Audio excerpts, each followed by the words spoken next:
Saya pernah berpikir bahwa cinta antara sesama pria hanyalah mimpi buruk yang akan menghancurkan segalanya, sampai hari itu tiba ketika dia, pria sempurna yang semua orang kagumi, menekan tubuh saya ke dinding ruang ganti gym di Jakarta dan mencium saya dengan penuh nafsu yang tak terkendali. Itu adalah ciuman pertama yang membuat jantung saya berdegup kencang, tapi juga membuka pintu neraka emosi yang selama ini saya tutup rapat. Siapa sangka, di balik senyumnya yang memikat, tersembunyi rahasia yang akan merobek hati saya menjadi serpihan-serpihan tajam.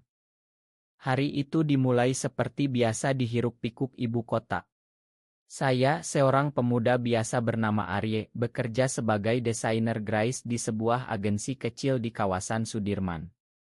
Hidup saya monoton, bangun pagi, naik kereta komuter yang penuh sesak, bekerja sampai malam, lalu pulang ke apartemen sempit di pinggiran kota. Tidak ada ruang untuk cinta, apalagi yang terlarang. Saya selalu menekan perasaan itu dalam-dalam, takut akan pandangan masyarakat Indonesia yang masih kaku terhadap hal-hal seperti ini. Kenapa harus saya, gumam saya dalam hati setiap kali melihat pasangan heteroseksual berjalan bergandengan tangan di mal, tapi kemudian datanglah dia, Rama, kapten tim sepak bola universitas terkenal, dengan tubuh atletis, wajah tampan berahang tegas, dan mata yang bisa menembus jiwa. Kami bertemu di gym langganan saya. Awalnya hanya sapaan biasa. "Hai bro, latihan apa hari ini?" katanya sambil tersenyum. Saya balas singkat, tapi hati saya sudah bergejolak. Mengapa dia mendekati saya? Apakah dia tahu rahasia saya? Setiap hari, Rama semakin dekat. Dia mengajak saya latihan bersama, berbagi cerita tentang kehidupannya sebagai mahasiswa hukum di Universitas Indonesia. "Hidup ini terlalu pendek untuk pura-pura, Arye," katanya suatu malam saat kami duduk di warung kopi pinggir jalan. Kata-katanya seperti pisau yang menusuk hati saya. Dalam benak saya berdebat sendiri, ini gila. Dia pasti bercanda. Pria seperti dia tidak mungkin menyukai sesama. Tapi tatapannya, sentuhannya yang sengaja menyenggol lengan saya, membuat keraguan itu meleleh. Malam itu setelah gym tutup, dia menarik saya ke ruang ganti. "Saya tidak bisa tahan lagi," bisiknya. Ciumannya kasar tapi penuh hasrat, membuat saya kehilangan kendali. Saya dorong dia mundur, tapi hati saya berteriak ingin lebih. "Ini salah, Rama," kata saya dengan suara gemetar. Dia tersenyum, "Tidak ada yang salah dengan cinta." Sejak saat itu, dunia saya berubah. Kami mulai bertemu diam-diam, di taman-taman tersembunyi Jakarta, atau di pantai Ancol saat akhir pekan. Setiap pertemuan penuh gejolak emosi. Saya merasa hidup untuk pertama kalinya, tapi juga takut. Bagaimana jika orang tahu? Keluarga saya akan hancur, pikir saya setiap malam, menatap langit-langit kamar. Rama seolah membaca pikiran saya. Dia selalu meyakinkan kita bisa hadapi bersama. Tapi di balik itu, saya rasakan ada sesuatu yang disembunyikan. Dia sering menghilang tanpa kabar, teleponnya mati berjam-jam. "Kerja kelompok," katanya. Saya percaya karena cinta membuat saya buta. Suatu hari kami pergi ke Bogor untuk liburan singkat. Di sana, di tengah hutan teh yang hijau, dia memeluk saya erat. "Aku ingin ini nyata, Ari. Bukan lagi rahasia." Kata-katanya membuat hati saya meleleh, tapi juga memicu badai dalam dada. "Nyata. Di Indonesia ini." "Kamu gila," jerit hati saya. Tapi saya diam, menikmati momen itu. Kembali ke Jakarta, kehidupan sehari-hari semakin berat. Teman kantor mulai curiga. "Kamu lagi pacaran ya?" Senyum-senyum sendiri goda mereka. Saya gelagapan, enggak kok. Dalam hati, saya bertanya-tanya, apakah ini layak? Risikonya terlalu besar. Rama semakin mendesak. Dia ingin kami tinggal bersama, bahkan bicara soal masa depan. "Kita bisa pindah ke Bali, mulai baru," katanya. Ide itu romantis, tapi bagi saya itu mimpi yang berbahaya. Keluarga saya di Jawa Tengah masih tradisional, ayah saya seorang guru agama. Mereka akan bunuh saya jika tahu, gumam saya sendirian. Konflik pertama muncul saat ulang tahun Rama. Dia ajak saya ke pesta di rumahnya, tapi saya tolak. Aku takut ketahuan, kata saya. Dia marah, kamu malu sama aku. Pertengkaran itu membuat saya terluka. Malam itu, saya menangis di kamar, mempertanyakan segalanya. Kenapa cinta ini harus begini? Mengapa tidak bisa seperti orang lain? Besoknya, Rama datang minta maaf, membawa bunga. Kami berdamai, tapi retak sudah ada. Cinta kami semakin dalam, tapi juga semakin rapuh. Saya mulai curiga saat melihat pesan masuk di ponselnya dari nomor tak dikenal, kapan kita ketemu lagi. Dia bilang itu teman lama, tapi hati saya tidak tenang. Apakah dia main-main, tanya saya pada diri sendiri. Di tengah itu, pekerjaan saya terganggu. Bos marah karena desain saya telat. Okus, Arye, bentaknya. Saya tahu ini karena Rama.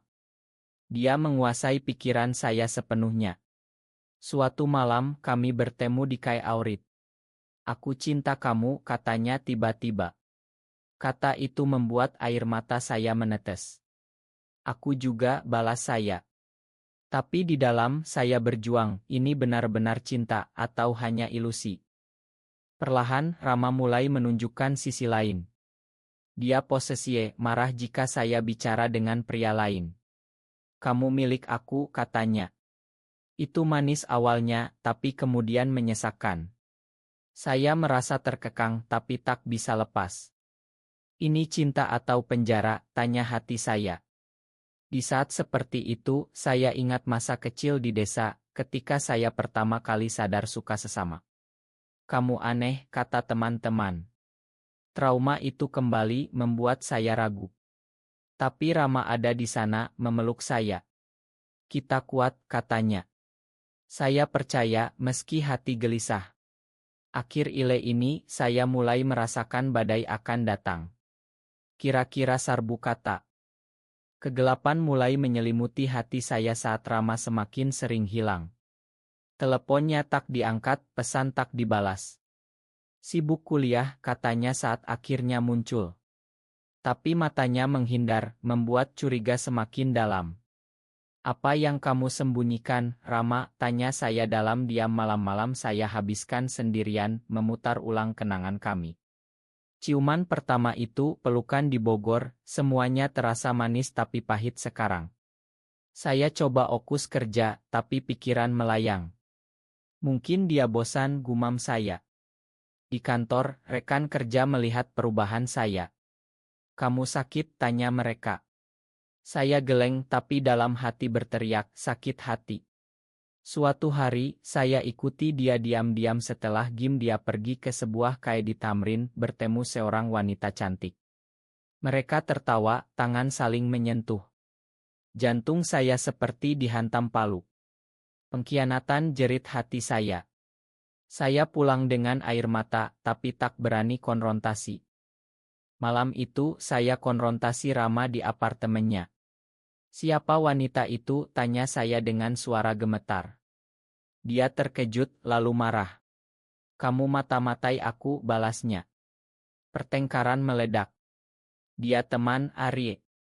Kamu paranoid, katanya. Tapi saya tahu itu bohong. Air mata saya jatuh, kamu bilang cinta, tapi ini. Dia diam, lalu memeluk saya.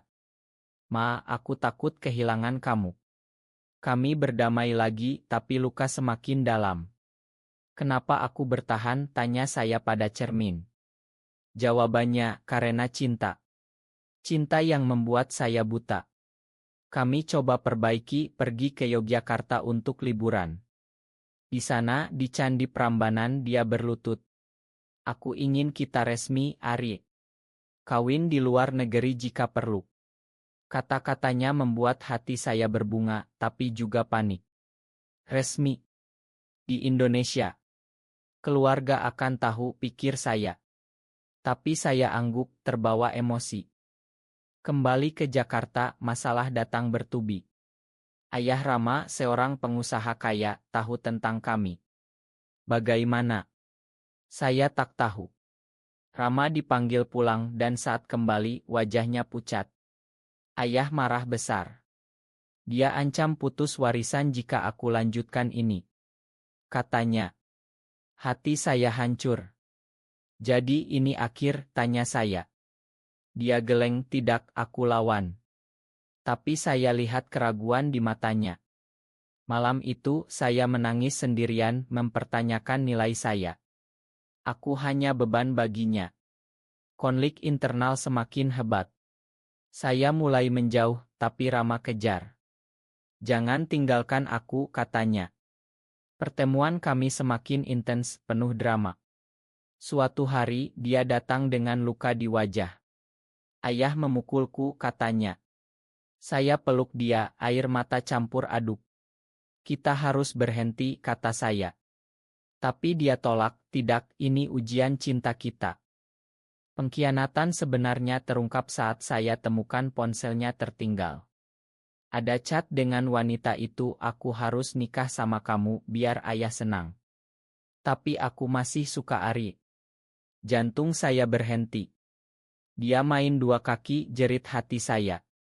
Saya konfrontasi lagi, kali ini lebih sengit.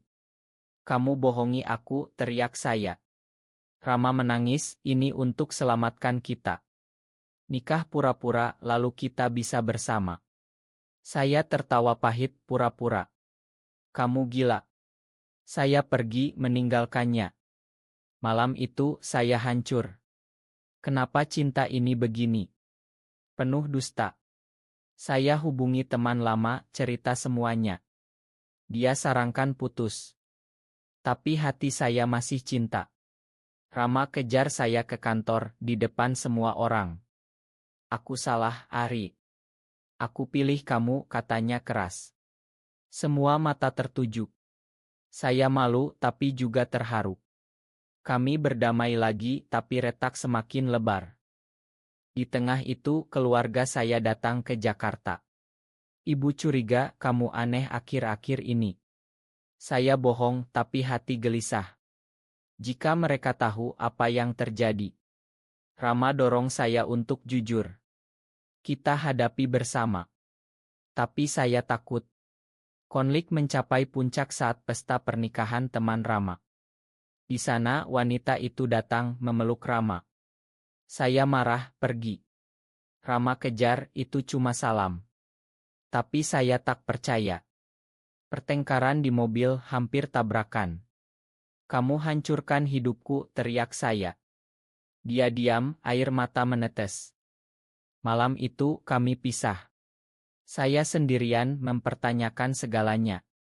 Cinta ini racun. Tapi rindu datang membuat saya lemah.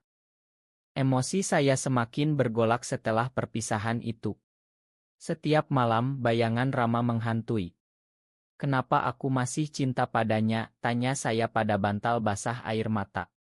Jakarta terasa lebih dingin tanpa dia. Saya coba sibukkan diri dengan kerja, tapi desain saya jadi buruk. Bos marah, Arye, kamu lagi apa? Saya diam, hati hancur. Teman kantor ajak minum, saya cerita samar-samar. Cinta itu rumit, kata mereka. Tapi mereka tak tahu betapa rumitnya bagi saya. Rama coba hubungi, tapi saya blok. Cukup sudah pengkhianatan itu, pikir saya. Tapi dalam hati, saya rindu pelukannya. Suatu hari, saya ke Bali sendirian mencari ketenangan. Di pantai Kuta, angin laut meniup wajah saya. Mengapa Tuhan beri perasaan ini jika hanya untuk menderita, gumam saya. Di sana, saya bertemu teman lama dari kuliah, seorang gay terbuka. Hidup ini milikmu, Ari. Jangan biarkan masyarakat atur, katanya.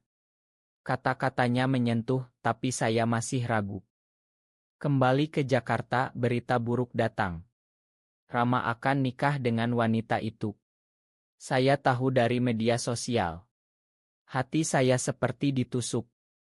Dia benar-benar tinggalkan aku, jerit saya dalam diam. Malam itu, saya minum sendirian di bar. Alkohol membakar tenggorokan tapi tak sepanas amarah di dada. Pengkhianat, umpat saya. Besoknya, Rama datang ke apartemen. Itu bohong, Ari. Ayah paksa aku. Katanya dengan wajah pucat. Saya tertawa sinis, lagi bohong. Dia berlutut, menangis. Aku cinta kamu. Pernikahan ini pura-pura. Tapi saya tolak, pergi. Dia pergi meninggalkan saya dengan kekosongan. Konflik internal semakin parah. Aku benci dia, tapi juga cinta. Saya mulai terapi diam-diam, bicara dengan psikolog. Ini normal, Ari. Cinta tak kenal gender, katanya. Tapi masyarakat Indonesia tak setuju. Berita tentang pernikahan Rama menyebar, membuat saya depresi. Caotro datang saat hari pernikahan. Saya tak tahan, pergi ke gereja di mana acara berlangsung. Dari jauh, saya lihat Rama berdiri di altar, wajah tegang. Wanita itu cantik, tapi mata Rama mencari sesuatu. Itu aku, pikir saya. Tiba-tiba, Rama lari dari altar, meninggalkan semua orang terkejut. Dia hubungi saya, aku tak bisa. Aku pilih kamu. Kami bertemu di Taman Monas. Ayah marah besar, tapi aku tak peduli, katanya. Saya peluk dia, air mata campur bahagia dan takut. Kita lari, tanya saya. Dia angguk. Tapi polisi datang, ayah Rama laporkan penculikan atau apa. Drama melebak. Kami dibawa ke kantor polisi. Di sana ayah Rama marah, kamu hancurkan nama keluarga. Rama lawan, ini hidupku, ayah. Saya diam, hati berdegup. Akhirnya, ayahnya lunak setelah bicara panjang. Jika ini pilihanmu, pergi. Kata-katanya mengejutkan. Kami bebas, tapi dunia tahu sekarang. Media heboh, pernikahan batal karena cinta terlarang. Keluarga saya hubungi, ayah marah. Kamu bukan anakku lagi, katanya. Hati saya hancur lagi. Kenapa harus begini, tanya saya pada Rama. Dia pegang tangan saya, kita hadapi. Kami pindah ke Bali, mulai hidup baru. Tapi trauma tetap. Setiap malam, saya bermimpi pengkhianatan itu. Apakah dia benar-benar setia, gumam saya. Rama buktikan dengan tindakan, bantu saya bangun bisnis desain. Cinta kami semakin dalam, tapi penuh luka. Suatu hari, wanita itu datang. Ma, Ari. Aku tahu semuanya. Katanya. Ternyata dia sahabat Rama, bantu pura-pura. Pengkhianatan itu bohong. Saya marah pada Rama, kenapa tak bilang. Dia menangis, takut kehilangan kamu. Pertengkaran lagi, tapi akhirnya makan. Emosi semakin kuat, membuat ikatan kami lebih erat. Di Bali, kami bangun rumah kecil. Masyarakat di sini lebih terbuka, meski masih ada tapan aneh. Saya mulai terima diri. Ini aku yang sebenarnya, pikir saya. Tapi rindu keluarga datang. Ibu hubungi, pulanglah, nak. Ayah masih marah, tapi ibu meyakinkan. Kami pulang ke Jawa Tengah. Pertemuan dramatis, ayah diam, lalu peluk saya. Ma, ayah salah. Air mata semua orang. Rama diterima pelan-pelan. Cinta kami menang, meski penuh perjuangan. Badai emosi semakin ganas setelah pengungkapan itu. Saya marah pada Rama karena bohong soal wanita itu. Kamu mainkan hatiku, teriak saya di rumah Bali kami. Dia menangis, aku takut, Ari. Ayah ancam bunuh diri jika aku tak nikah. Kata-katanya membuat saya lunak, tapi luka tetap. Bagaimana aku percaya lagi, tanya hati saya setiap malam, menatap ombak laut. Kami coba perbaiki, tapi argumen sering muncul. Kamu selalu ragu, kata Rama. Saya balas, karena kamu bohong. Konflik ini membuat cinta kami lebih dalam, tapi juga lebih menyakitkan. Saya mulai introspeksi, apakah aku terlalu lemah? Di tengah itu bisnis desain saya berkembang. Rama bantu jadi partner. Ini bukti cintaku, katanya. Tapi hati saya masih bergolak. Suatu hari mantan Rama datang. Seorang pria dari masa lalu. Aku masih cinta Rama, katanya pada saya. Jantung saya jatuh. Lagi pengkhianatan, jerit saya dalam diam. Saya konfrontasi Rama, siapa dia? Dia jelas masa lalu. Sudah selesai. Tapi pria itu kejar Rama, kirim pesan ancam.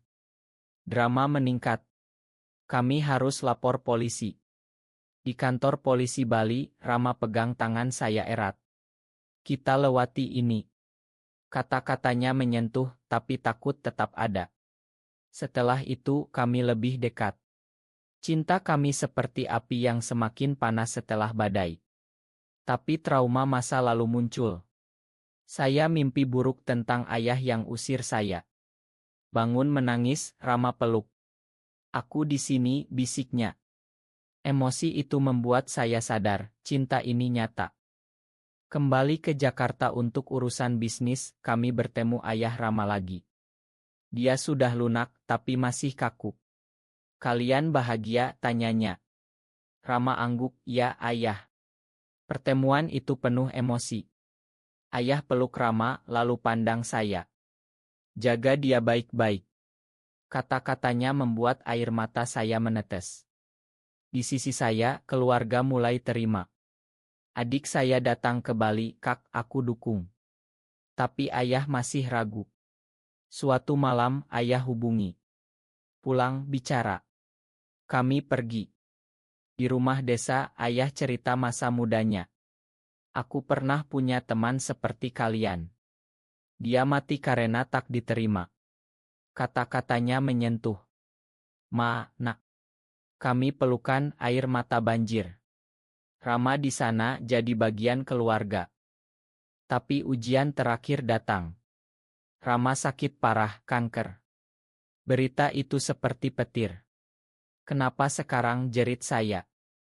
Di rumah sakit Denpasar, saya jaga dia setiap hari. Jangan tinggalkan aku, katanya lemah. Saya menangis, tidak akan. Emosi memuncak. Saya ingat semua, ciuman pertama, pertengkaran, pengkhianatan. Ini ujian terakhir, pikir saya. Keluarga datang, dukung. Ayah Rama bayar pengobatan. Rama sembuh setelah operasi.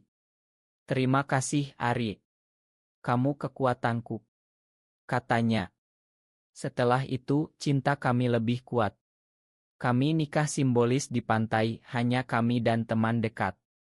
Ini nyata sekarang, kata Rama. Saya angguk, hati penuh. Hidup berlanjut di Bali. Kami adopsi anak yatim, beri rumah.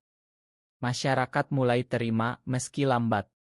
Saya tulis buku tentang cerita kami, inspirasi banyak orang. Cinta tak kenal batas, tulis saya. Rama bangga. Tapi di dalam, saya masih berjuang dengan trauma. Apakah bahagia ini abadi, tanya hati. Jawabannya, ya, karena kami pilih bertahan. Emosi mencapai puncak saat Rama sembuh. Saya menangis bahagia, tapi juga takut kehilangan. Jangan pernah lagi, bisik saya. Dia peluk selamanya. Tapi hidup tak pernah tenang. Bisnis kami diuji saat pandemi datang. Uang habis, kami hampir bangkrut. Ini akhir, tanya saya. Rama lawan, tidak, kita bangun lagi. Kami jual aset, mulai dari nol. Proses itu penuh air mata. Kenapa Tuhan uji kita terus, gumam saya. Tapi Rama jadi pilar. Cinta kami semakin dalam, seperti akar pohon di tanah Bali. Konflik baru muncul saat mantan saya datang. Dia tahu cerita kami dari buku. Aku masih cinta kamu, Ari. Katanya. Hati saya goyah sesaat. Apakah Rama cukup, tanya diri. Tapi saya tolak, sudah selesai. Rama tahu, marah besar. Kamu ragu lagi, teriaknya. Pertengkaran hebat, hampir pisah. Saya pergi ke Gunung Agung, renung. Cinta ini layak diperjuangkan. Kembali minta maaf. Rama makan tapi luka baru terbentuk. Emosi semakin berat membuat kami lebih hati-hati. Keluarga Rama ajak kami ke acara besar. Di sana ayah umumkan dukungan untuk komunitas LGB. Dari anakku aku belajar. Kata-katanya menyentuh. Media heboh kami jadi ikon. Tapi tekanan datang. Ancaman online demonstrasi kecil. Kenapa orang benci kita, tanya saya. Rama jawab karena takut yang tak dikenal. Kami lawan dengan kampanye. Emosi saya campur, bangga, takut, cinta. Suatu malam serangan isik hampir terjadi. Rama lindungi saya, luka. Di rumah sakit saya menangis. Ma, ini karena aku. Dia tersenyum karena cinta. Setelah itu kami pindah ke desa tenang di Ubud. Bangun komunitas kecil untuk orang seperti kami. Bantu mereka yang ditolak keluarga. Ini panggilan kita, kata Rama. Saya setuju, hati penuh. Tapi trauma lama muncul. Saya depresi, ingat pengkhianatan awal. Psikolog bantu, Rama dukung. Kita sembuh bersama. Emosi semakin kuat seperti tsunami. Akhirnya, kami adopsi anak secara resmi melalui jalur hukum. Anak itu seorang remaja gay yang diusir. Kalian ayahku, katanya. Air mata bahagia. Hidup sekarang penuh makna. Buku saya bestseller, inspirasi ilmu. Rama jadi pengacara hak asasi. Kami bahagia meski luka tetap. Cinta ini perjuangan, pikir saya. Di pantai saat matahari terbenam, Rama pegang tangan saya. Terima kasih atas semuanya. Kata-katanya membuat hati meleleh.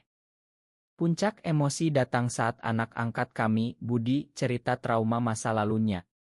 Aku hampir bunuh diri, katanya. Saya peluk dia, air mata banjir. Kami di sini sekarang. Rama tambah, kita keluarga. Momen itu membuat luka lama terobati. Tapi tantangan baru, Budi dibully di sekolah. Kami lawan, bicara dengan guru. Ini Indonesia baru, kata Rama. Emosi saya bergolak, marah pada dunia, cinta pada keluarga. Kami menang, Budi kuat. Tahun berlalu, Rama usulkan nikah resmi di negara tetangga. Buat nyata, katanya. Saya ragu, risikonya. Tapi hati bilang ya. Kami pergi ke Singapura, nikah sederhana. Kembali, pesta kecil di Bali. Keluarga datang, ayah saya beri doa. Bahagia selamanya. Emosi memuncak, air mata bahagia. Tapi kenyataan pahit, undang-undang Indonesia tak akui. Kami lawan melalui advokasi. Rama pidato di seminar, cinta adalah hak. Saya bangga tapi takut. Konflik akhir, ancaman dari kelompok radikal. Mereka serang rumah kami. Kami lari tapi Rama tertangkap. Lepaskan dia, jerit saya. Polisi datang, selamatkan. Di rumah sakit, Rama lemah. Ma, Ari. Saya menangis, jangan bicara begitu. Dia sembuh, tapi kami pindah ke Jakarta lagi, lebih aman. Emosi itu membuat kami lebih bersatu. Ini akhir perjuangan, tanya saya. Jawab, tidak, tapi kami siap. Kini kami hidup damai. Budi kuliah, kami bangga. Cinta kami jadi teladan. Di usia tua, kami duduk di pantai. Terima kasih atas cinta ini, kata Rama. Saya balas, selamanya. Kematian datang pelan, tapi warisan tetap. Cinta yang manusiawi, penuh drama tapi indah.